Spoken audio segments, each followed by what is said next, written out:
What is up, you guys, and welcome back to those of you who have been following my story since day one. I'm still a very small channel, but there's so many things that I wanted to talk about. And I continue to tell my coming out story in a very non-linear way, 10 minutes at a time, because that's what we do here. And I usually record these on Monday morning. I just wake up and I think, what do I want to talk about today? And I start talking, kind of like off the cuff type of stuff. Not really structured, but that's just how I do things. I'm a pretty just I don't think things through. I think it's these videos are better if I come out raw and just speak from the heart. But today I was meditating. I was doing a walk that I do on Sundays, and I really focus on a lot of things. And I focus on my growth and on my ways and my path being open.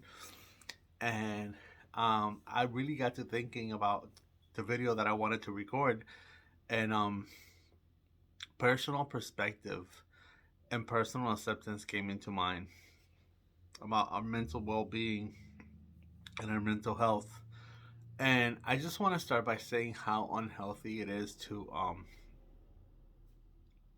let so many people have control over your thoughts, over the way you do things, over the way you think, over the way you see yourself.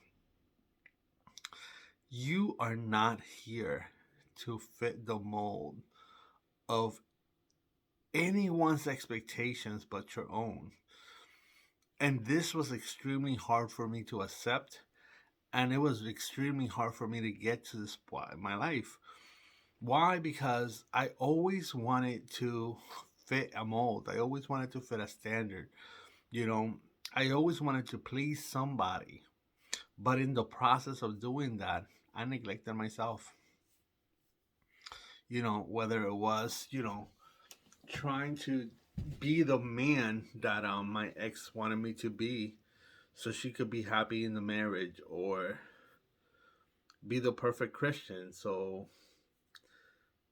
my pastor would be proud of me, or do the things that my mom wanted me to do so that she would be proud of me.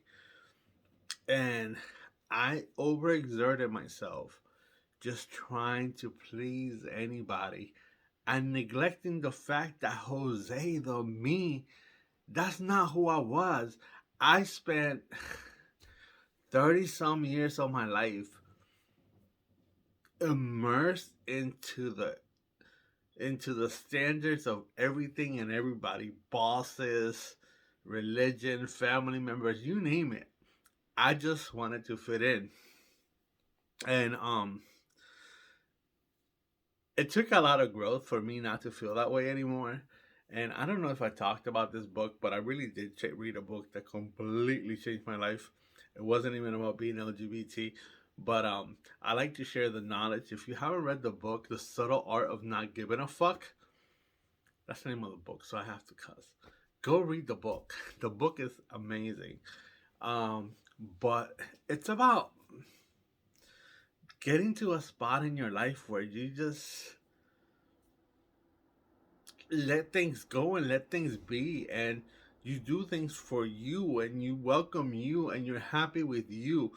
And that's where I'm at in my life, and it ruffles feathers. I no longer have all the people that I had in my life at the beginning of this journey. But you know what? In a 2 year period, I have gained a lot of people. I have lost a lot of people. But the most important player that I gained was myself. I became an active player. I took an active role in my own life. And I'm so proud of that.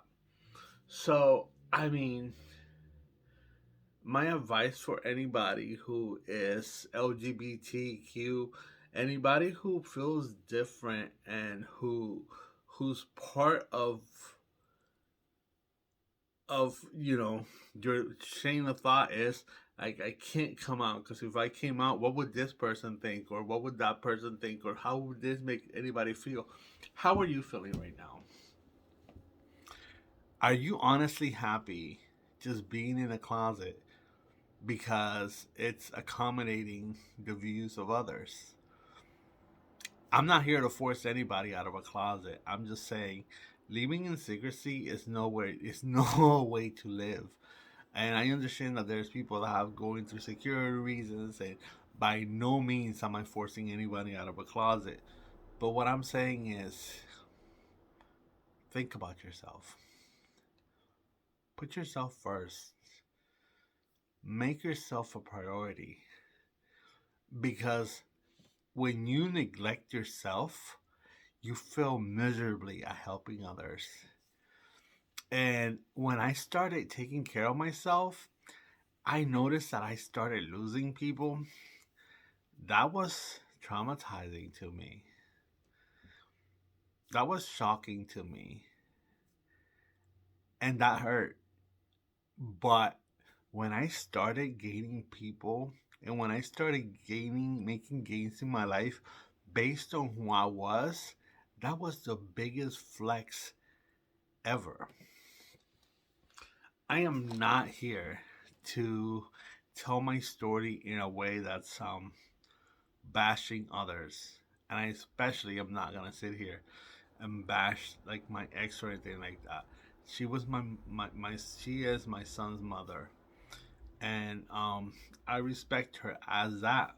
But if I'm gonna tell my story, I can honestly say that one of the worst things that she ever told me was when she would make a comment about something she didn't like and mentioned that she was gonna get a real man or that she needed a real man for the job. I felt this big. And I don't know that she knew that that made me feel that little, but it did. Um After the breakup, I remember that I was helping her with something, and she brought up the fact that she needed a real man for the job. And for the first time in my life, I almost cussed.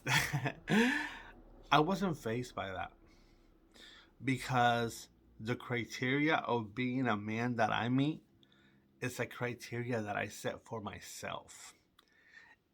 And I just cannot give a flying what the standard of a real man is to my ex or anybody else. I'm a happy man. I'm proud of the man that I am. I accept me as the man that I have become, and nobody can take that away from me. So, take a minute. If you're going through the coming out process, look at yourself and really acknowledge your feelings, really acknowledge your emotions, really acknowledge, are you doing things to please others or are you truly happy with who you are? And if you're not, first of all, read that book. It's amazing. And second of all, make yourself the priority. It's your world. Be the center of it. So that is my quick little message for today. I realized that it wasn't like a detailed story like I normally do, but it was still 10 minutes of my coming out story. And until next time, I love you guys. Peace.